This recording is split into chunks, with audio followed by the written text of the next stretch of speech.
Assalamualaikum warahmatullahi wabarakatuh. Dengan rasa syukur dan bangga kami ucapkan selamat datang mahasiswa baru Angkatan 2020 pada Kampus Dakwah dan Peradaban IAIN Tulungagung, Fakultas Ekonomi dan Bisnis Islam, jurusan Ekonomi Syariah.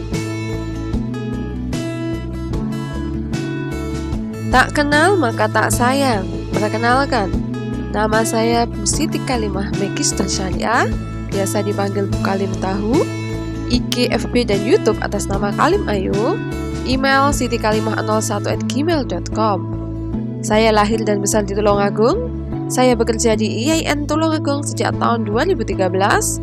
Saya lulusan S1 dan S2 IAIN Tulungagung, mengajar pada mata kuliah terkait ekonomi syariah. Pada semester ini, saya berkesempatan untuk mengampu mahasiswa baru Ekonomi Syariah semester 1 ES 1A, 1B, 1C, 1D, dan 1E. Selamat datang pada mata kuliah Lembaga Keuangan Syariah.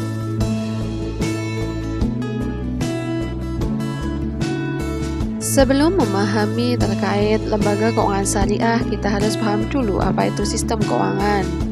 Sistem keuangan merupakan tatanan perekonomian dalam suatu negara yang berperan dan melakukan aktivitas dalam berbagai jasa keuangan yang diselenggarakan oleh lembaga keuangan. Tugas utamanya mengalihkan dana yang tersedia dari penabung kepada pengguna dana yang kemudian digunakan untuk membeli barang dan jasa di samping untuk investasi, sehingga ekonomi dapat tumbuh dan berkembang serta meningkatkan standar kehidupan. Sistem keuangan memiliki peran yang sangat prinsipil dalam perekonomian dan kehidupan. Sistem keuangan menjembatani antara pihak yang membutuhkan dana dengan pihak yang memiliki kelebihan dana melalui produk dan jasa keuangan yang sesuai dengan prinsip syariah. Prinsip syariah adalah prinsip yang didasarkan kepada ajaran Al-Quran maupun As-Sunnah. Adapun perkembangan dari sistem keuangan syariah telah ditandai dengan didirikannya berbagai lembaga keuangan syariah dan diterbitkannya berbagai instrumen keuangan yang berbasis pada syariah. Lembaga keuangan merupakan setiap perusahaan yang kegiatan usahanya berkaitan dalam bidang keuangan.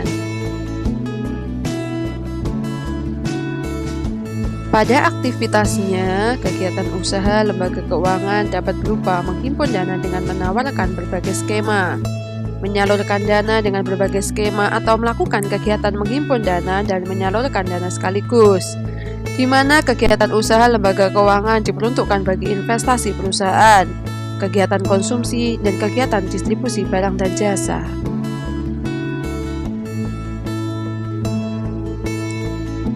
Sesuai dengan sistem keuangan yang ada, maka dalam operasionalnya, lembaga keuangan dapat berbentuk lembaga keuangan konvensional dan lembaga keuangan syariah.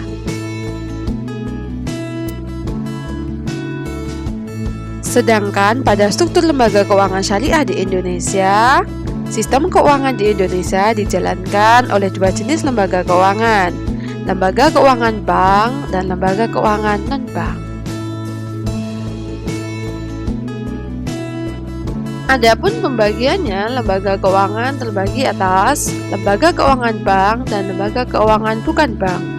Untuk lembaga keuangan bank terdiri atas bank umum dan BPR. Bank umum sendiri terbagi atas bank umum syariah dan bank umum konvensional. Sedang BPR terbagi atas BPR syariah dan BPR konvensional. Untuk lembaga keuangan yang bukan bank terdiri atas asuransi, leasing, BMT, pegadaian, pasar modal, dan reksadana.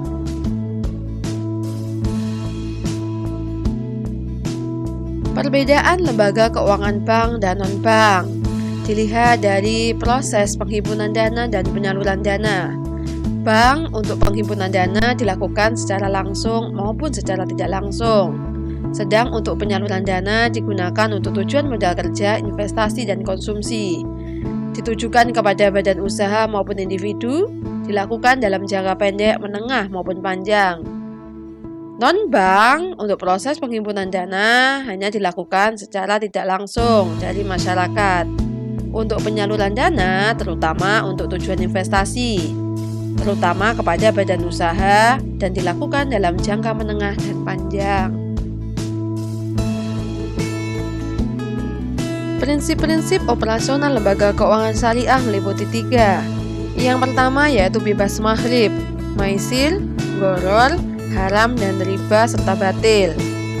Maisir berarti spekulasi, secara bahasa artinya judi, secara umum yaitu mengundi nasib dan setiap kegiatan yang sifatnya untung-untungan atau spekulasi.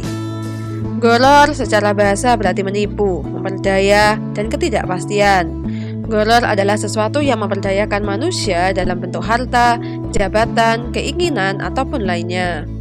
Haram secara bahasa berarti larangan dan penegasan. Dalam aktivitas ekonomi, umat Islam diharapkan hanya memproduksi, mengkonsumsi, dan mendistribusikan produk yang halal saja. Riba secara bahasa berarti bertambah dan tumbuh. Riba adalah penambahan pendapatan secara tidak sah atau batil, antara lain dalam transaksi pertukaran barang sejenis yang tidak sama kualitas, kuantitas, dan waktu penyerahan.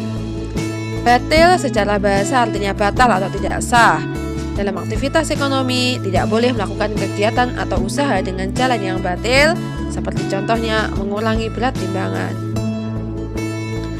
Untuk selanjutnya yang kedua yaitu menjalankan bisnis dan aktivitas perdagangan yang berbasis pada perolehan keuntungan yang sah menurut syariah. Yang ketiga yaitu menyalurkan dana zakat, infak, dan sedekah. Lembaga keuangan syariah mempunyai 2 peran sekaligus, yaitu sebagai badan usaha dan badan sosial.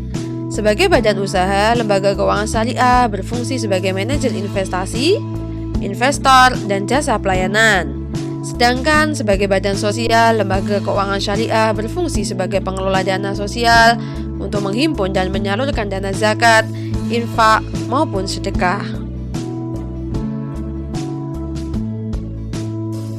OJK selaku otoritas jasa keuangan juga mengidentifikasi transaksi yang dilarang. Penyebabnya karena haram pada zatnya atau lidzatihi, haram selain zatnya yaitu antara minkum dan melanggar prinsip keadilan. Yang ketiga adalah tidak sah. Adapun untuk haram selain zatnya yaitu melanggar prinsip antara minkum, seperti contohnya tadlis. Kemudian melanggar prinsip keadilan seperti ihtikar, bai najasi, gharar, dan riba. Untuk tidak sahnya bisa dikarenakan rukunnya tidak terpenuhi karena ta'aluk dan karena tu'inwan.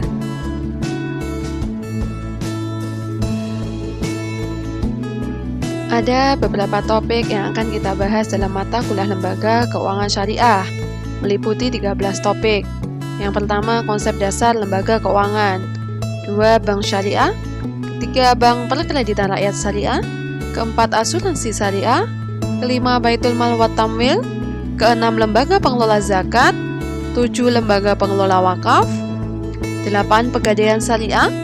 9. Dana pensiun syariah. 10. Perusahaan pembiayaan syariah. 11. Modal ventura syariah. 12. Pasar modal syariah. Dan ke-13 adalah reksadana syariah. 13 topik tersebut akan kita kupas selama 1 semester. Dan untuk sub-sub poin pada topik bisa dilihat pada RPS maupun outline yang akan saya share ke e-learning masing-masing.